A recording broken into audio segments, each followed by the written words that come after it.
உங்களுக்கு நான் மட்டும் தானே பொண்டாட்டி?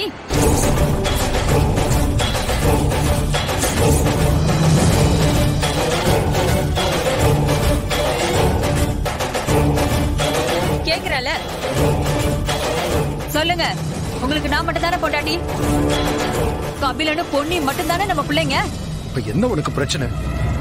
ஏன் திடீர்னு இப்படிலாம் கேட்டுட்டு இருக்க? நான் கேட்டதுக்கு மட்டும் பதில் சொல்லுங்க. உங்களுக்கு நான் மட்டும் தானே பொண்டாட்டி? ஆமா. இப்ப என்ன அதுக்கு? அப்புறம் எதுக்கு இந்த சிவா பைய உங்கள அப்பான்னு பேர் எழுதி கொடுத்திருக்கான்?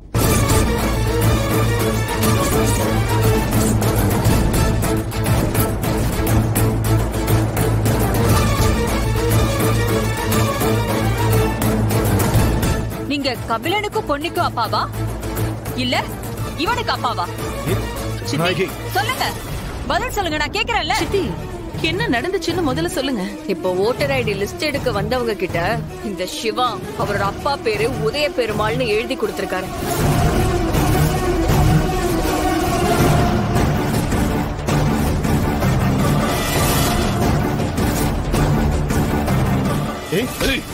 கபிலா, யாரா நீ? எதுக்கு எங்க அப்பா பேர் எழுதி கொடுத்த? எதுக்குடா? கபிலா, கை அடிங்க.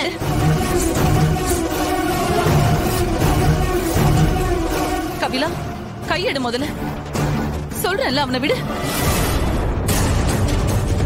சிவா, ஏன் சிவா இப்படி பண்ண? ஒண்ணுதான் கேக்குறேன், ஏன் இப்படி பண்ண? இவன் இந்த வீட்டுக்குள்ள வந்ததே இந்த எண்ணத்தோட தான் வந்திருக்கா. எப்படியாவது ஏதாவது பண்ணி இந்த சொத்துல பங்க போட்டுக்கணும், அதானே? யாரு யாரு அப்பா? இந்திரா, கொஞ்சம் அமைதியா இருக்கியா? நீ எதுக்கு அவனை தடுத்துட்டு இருக்க? எனக்கும் என் புருஷனுக்கும் பிறந்தது கபிலன் தானே. அப்பா அவனுக்கு கோவம் வரதானே செய்யும். பாருங்க, இது வரைக்கும் நீங்க என்ன செஞ்சாலும் நான் ஏன் எதுக்குன்னு கேட்டதும் இல்ல, கேட்க போறதும் இல்ல. ஏன்னா எங்க அக்கா எது பண்ணாலும் அது சரியா தான் பண்ணுவாங்கன்னு எனக்கு ஒரு நம்பிக்கை. ஆனா இவன் விஷயத்துல நீங்க பண்றது கொஞ்சம் கூட சரியில்லைக்கா, சரியில்லை. யாருக்காம இவனுக்கும் இந்த குடும்பத்துக்கு என்ன சம்பந்தம்? இவனுக்கு எதுக்கா இவ்வளவு இம்பார்ட்டன்ஸ் கொடுக்குறீங்க? எனக்கு பிடிக்கலக்கா, இது எனக்கு சுத்தமா பிடிக்கல.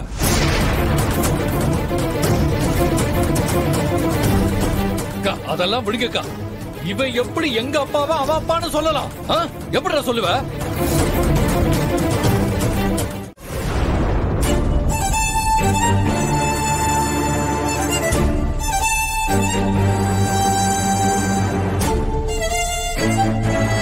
சீனியர், சாரி சீனியர், நான் வேணும்னு அப்படி பண்ணல. இந்த மாதிரி ஏதாவது பிரச்சனை வரும்னு தெரிஞ்சுதான் முன்னாடியே ஒரு ஆளை உங்க அப்பா மாதிரி பேச சொல்லி செட் பண்ணி வச்சிருந்தேன். நமக்கு கொடுத்திருக்கிற டைம்குள்ள நம்ம உண்மையை ப்ரூவ் பண்ணி ஆகணும். நாமளே பிரச்சனைக்கு காரணமா இருக்க கூடாதுல்ல, அதான் அப்படி பண்ண. நான் அதை நினைச்செல்லாம் ஃபீல் பண்ணல ஐலி. பெத்த அப்பாவை பக்கத்திலேயே வச்சுக்கிட்டு வேற ஒருத்தரை என் வாயால அப்பான்னு கூப்பிட வேண்டியதா போயிடுச்சு. அத நினைச்சாதான் எனக்கு வேதனையா இருக்கு.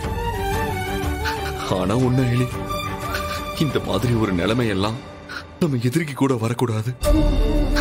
நெஞ்சில ஏதோ சம்மட்டி வச்சு அடிச்ச மாதிரி எனக்கு அப்படி வலிக்குது. கவலைப்படாதீங்க சீனியர், இது எல்லாம் இன்னும் கொஞ்ச நாளைக்கு தான். நம்ம சூழ்நிலை அப்படி சீனியர், அதனால நம்ம கொஞ்சம் பொறுமையா இருக்கணும். ஆனா எனக்கு நம்பிக்கை இருக்கு சீனியர், கண்டிப்பா உங்க அப்பா அவரு வாயாலேயே உங்களை அவரு மகன்னு சொல்லுவாரு. நான் சொல்ல வைப்பேன். அதுக்கப்புறம் இந்த கவலையெல்லாம் காணாம போயிடும். நீங்க என்ன பிளானோட வந்திருக்கீங்கன்னு இன்னைக்கு நான் கண்டுபிடிக்கிறேன். ஏதாவது எவிடன்ஸ் சிக்காமலா போயிடும்.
இப்படி அலங்கோலமா இருக்கு? அந்த பாவை வந்து விளையாடி எல்லாத்தையும் களைச்சு போட்டு போயிருப்பா. சரி வாங்க, எல்லாத்தையும் எடுத்து வைக்கலாம். வா.